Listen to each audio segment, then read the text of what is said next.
Welcome to They Walk Among Us, a podcast dedicated to UK true crime.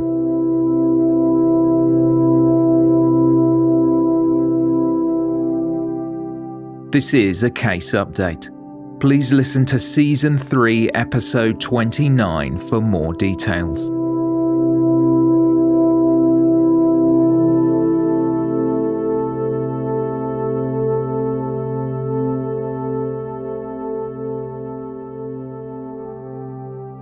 Listener caution is advised, as this episode contains adult themes and descriptions that some listeners may find distressing.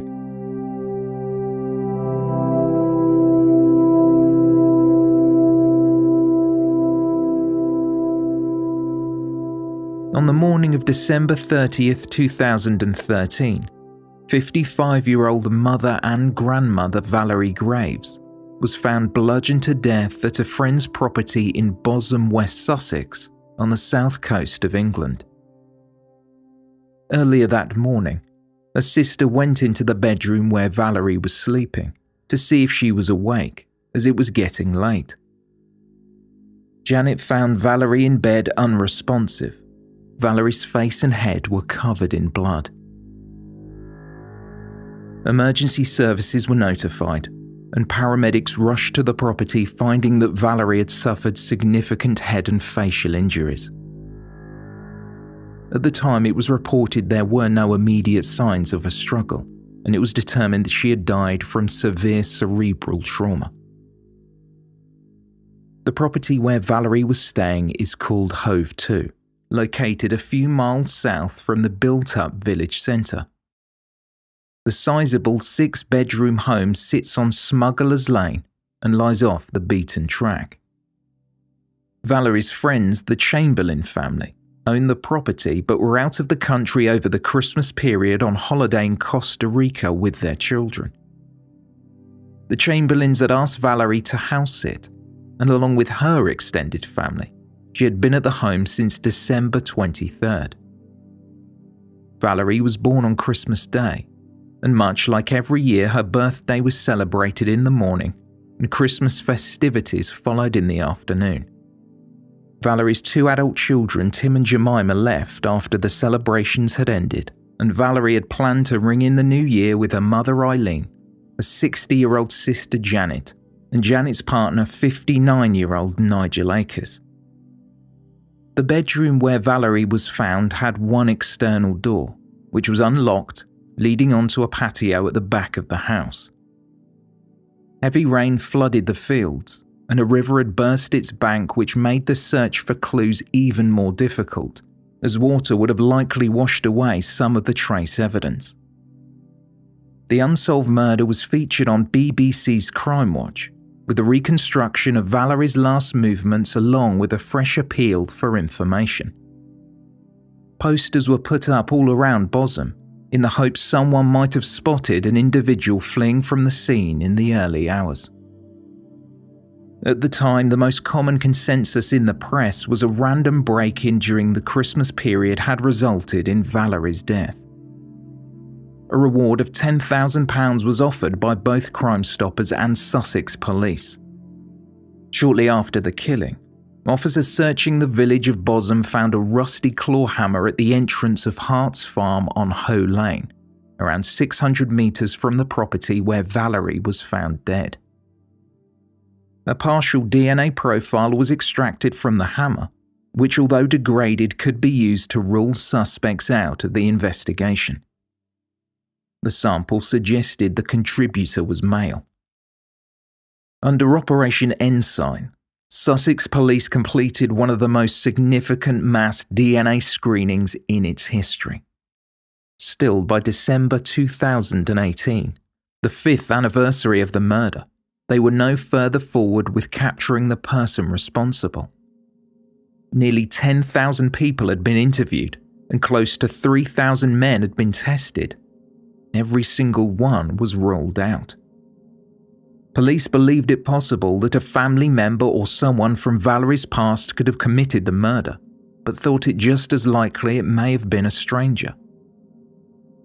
While Valerie's family never gave up hope, It seemed as though police had exhausted every line of inquiry. The killer appeared to have committed the perfect murder, and Valerie Graves' death would forever remain a mystery.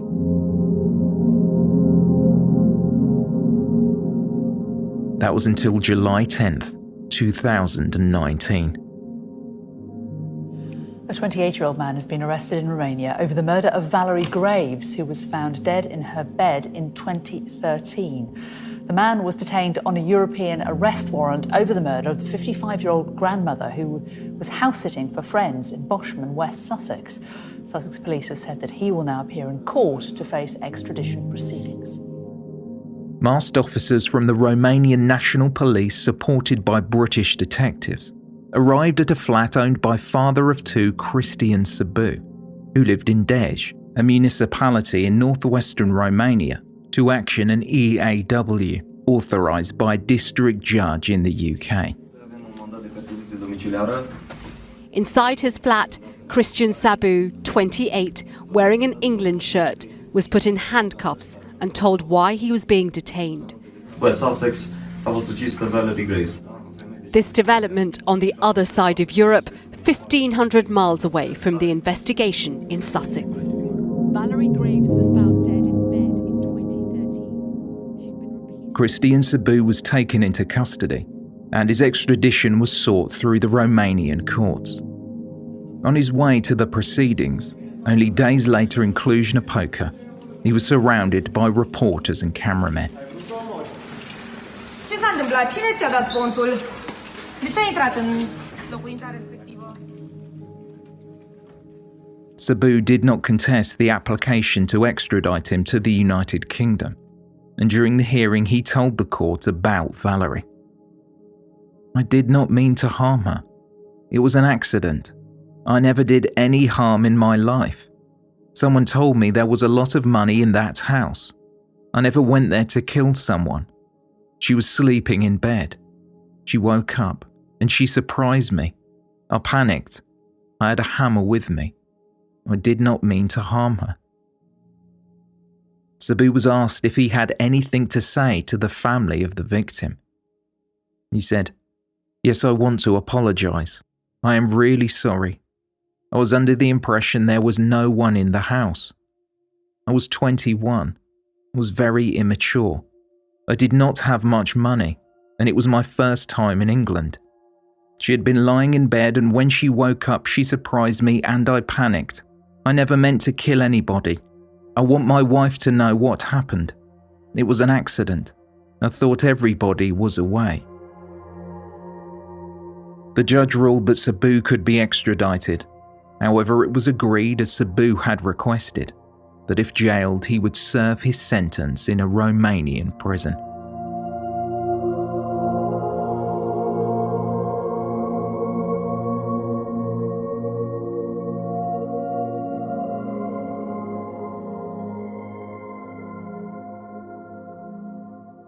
John Fanner, a detective chief inspector with the Sussex Police, provided a statement regarding Sâbu's arrest and the work undertaken to confirm Sâbu's involvement in the crime.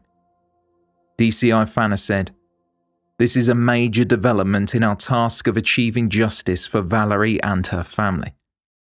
It follows detailed inquiries in Romania by officers from the Surrey and Sussex Major Crime Team, in which we were assisted by valuable liaison with local law enforcement officers of the General Police Inspectorate, Criminal Investigations Directorate Bucharest, the Criminal Investigations Service in Cluj, and the Special Operations Brigade in Cluj, also the local prosecutor.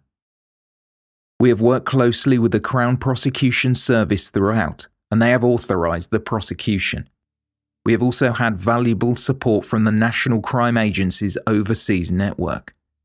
We now hope to ensure, subject to the decision of the Romanian courts and judicial authorities, Sâbu's return to this country for an appearance before magistrates with a view to his being sent for Crown Court trial. This is a major development in our task of achieving justice for Valerie and her family. But now the case is before the courts. Proceedings are active, and we are not in a position to disclose any further information at this time. Media and public are reminded that proceedings are active, and therefore no comment on or opinion about the case should be published or broadcast in news or social media at this time.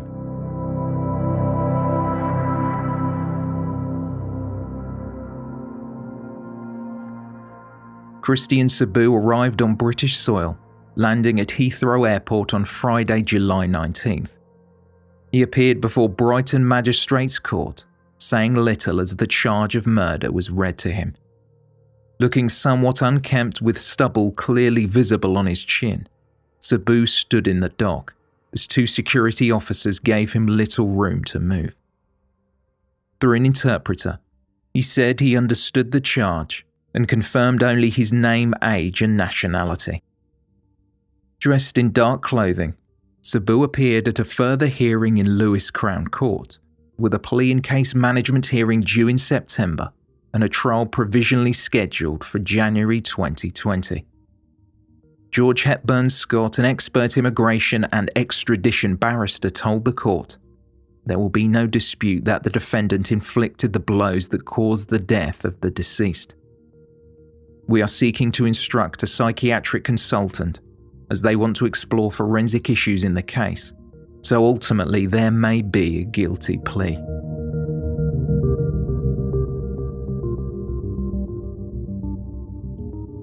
While a suspect had been found, and it seemed as though Valerie's family might finally see justice after all this time, questions still remained.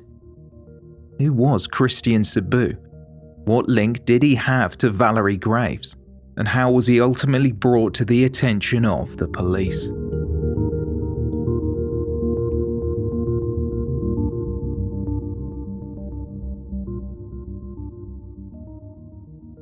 Christian Sabu was raised in northern Romania. He had dreams of moving abroad, possibly America or even Australia. He first travelled the 1,200 miles southwest past Hungary, Slovenia and Croatia, arriving in Italy. From Italy, he went to the United Kingdom. He struggled to find work, sleeping rough before getting a job at a car wash, then a scrapyard. Sabu made a caravan his home on an industrial site near the Chichester area close to the A27 and around 5 miles from the scene of the crime. Sending for his wife, she too travelled over to the UK to live with him and became pregnant with the couple's first child, and a second followed soon after. Christian furthered his employment in the UK with a better paid job in construction. When his wife returned to Romania now and again with the children, Sabu made sure he sent her money every week, though he was still struggling financially. While Sabu worked in construction, he desired to follow an entirely different pursuit. After his arrest, Sabu's father Varel was interviewed by journalist Tony Diver, writing for The Telegraph. He spoke about what his son was passionate about. He liked animals when he was a kid, Varel said. He liked snakes and wanted to have a farm with vipers to collect the venom from them to make money. He was an extraordinary kid, and everyone liked him. He was helpful, and he was eager to be with others. He was good-tempered. Sabu's father was shocked when he found out what his son had done. Christian Sabu lived near Bosom when he was in the UK, and accompanied by a friend, he ended up doing some work at the home of the Chamberlain family, who owned the large property on Smugglers Lane. Upon hearing they were going on holiday, he decided to burgle the home as no one was meant to be there. Or at least that's what he thought. Sabu had remained in the UK for several years after the murder, returning to Romania during October 2018.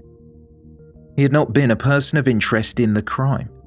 It was not until a month before he left the UK that the investigating officers received an email from an individual in Romania suggesting he might be responsible. The person who contacted the police was Sabu's estranged wife, Claudia. Almost 5 years after the murder, the pair were going through a rough patch in their relationship, when she discovered he had been unfaithful. She also noticed when using his phone that he often searched for news updates about the murder, so she confronted him about it, as she knew he had been in the area of Bosom and recognised the hammer pictured in news articles which had gone missing around the time of the crime. Sabu admitted to what he had done, but threatened his wife. She contacted police soon after, when he left the country. In February 2019, a European investigation order was obtained to investigate Christian Sabu's potential involvement in the murder of Valerie Graves.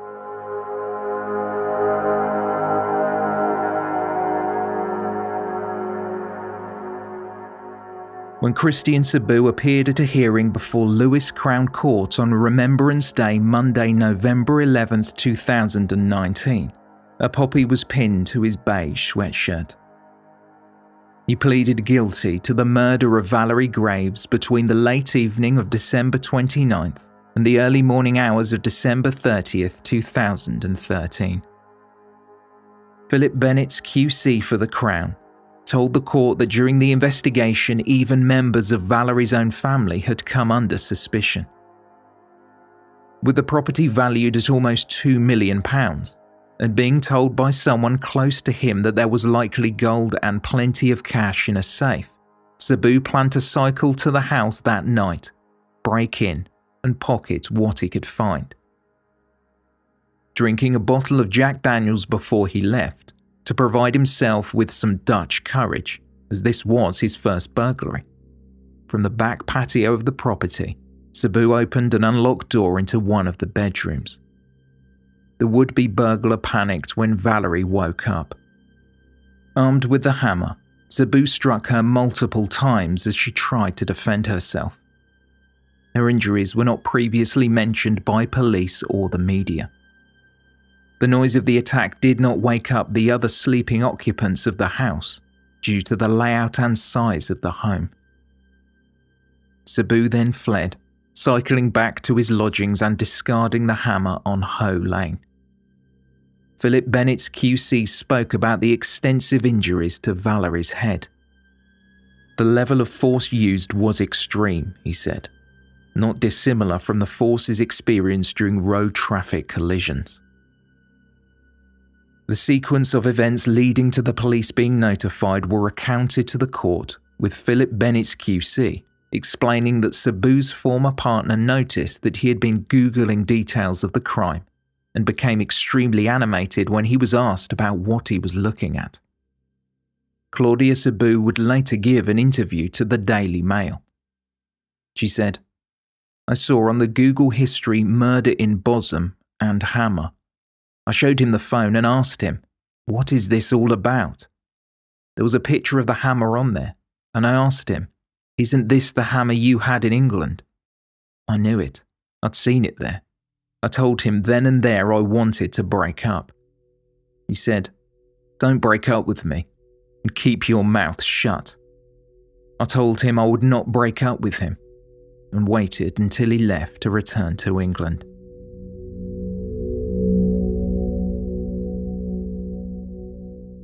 The police were notified about Sabu's involvement in September 2018. Worried, Claudia kept contacting the police over the following months, unsure of what would happen next, as the mass DNA screenings ended in December 2018. Sabu was later placed under surveillance for several months, and a sample of his DNA was retrieved in April 2019. Once the DNA was acquired, his profile matched that of a partial sample obtained from the hammer found near the scene. It also matched a sample found on the bedroom door handle, and more importantly, on the victim's hands as well. This suggested that the police may have had a full profile all along, as this was never mentioned by the constabulary during their press interviews, and nothing was said to the media to indicate there was anything other than a partial DNA profile on the hammer.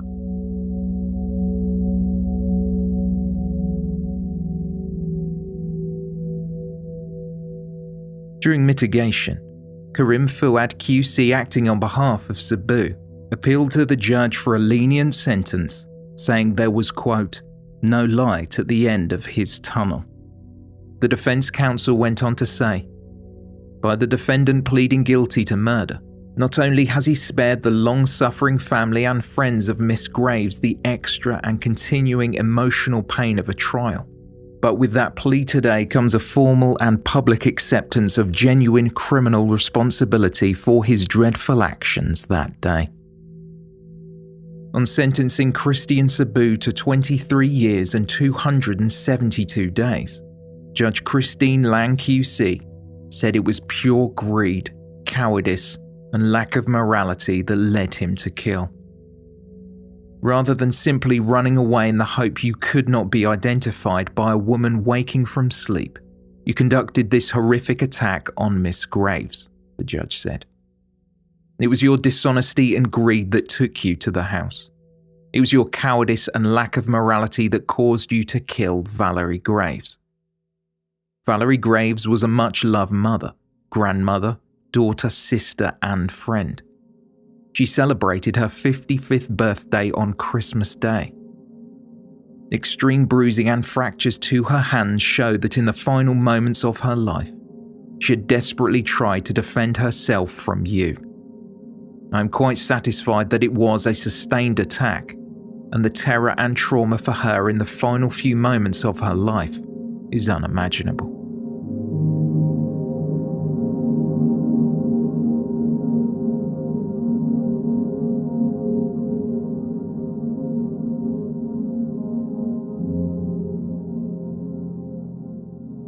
So where are we now? Christian Sabu's conviction would bring to a close one of the longest-running murder hunts in Sussex police history. DCI Fanner, the senior investigating officer, spoke about the crime and Valerie's family. The murder of Valerie Graves in December 2013 was one of the most challenging and complicated investigations in Sussex Police for many years, but we never gave up hope that we would achieve justice for Valerie and her family. My team have been dedicated and tenacious over the last 5.5 years to bring Sabu to justice, and it's right that I give them thanks for all of their hard work. I'd also like to pay tribute to Valerie's family, who have remained dignified and very supportive of the police team throughout the entire investigation. Nothing will bring Valerie back, but the family have now been able to see her killer admit what he has done and face justice. They can now move forward with their lives while thinking back of the happy times that they spent with Valerie, who was their loving mother, grandmother, and sister.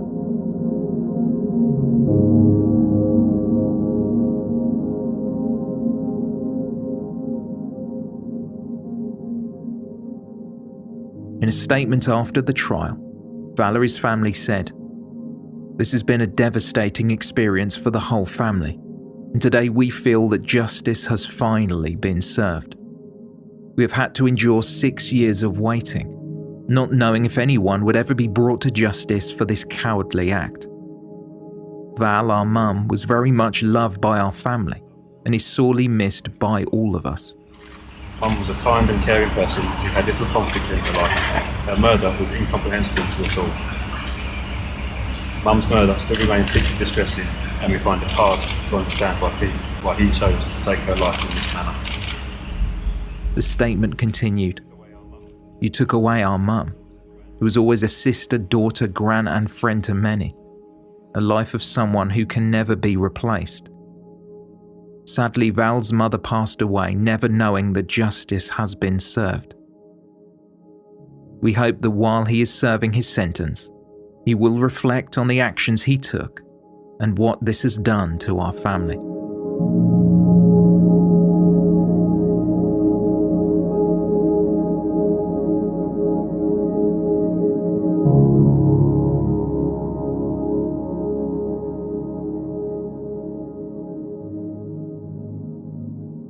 Thank you for listening to They Walk Among Us, and a special thanks to our Patreon supporters.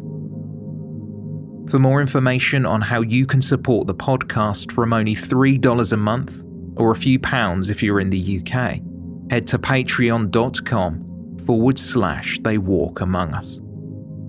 There you'll be able to hear Season 1, which is not available anywhere else, and access ad-free episodes a few days before their general release.